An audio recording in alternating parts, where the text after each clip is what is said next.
Rodriguez at Partners Law Firm na itinatag niya noong 2003. Siya rin ang pangulo ng Quezon City Trial Lawyers League at naging treasurer ng UST Law Alumni Foundation (UST-LAF).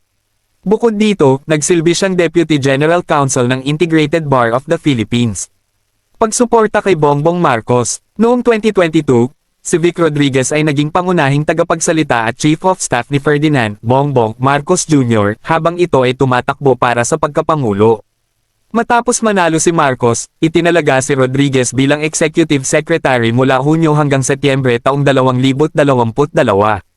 Sa kanyang panunungkulan bilang Executive Secretary, naharap siya sa mga kontrobersya kaugnay ng Sugar Importation Order at mga appointment sa gobyerno.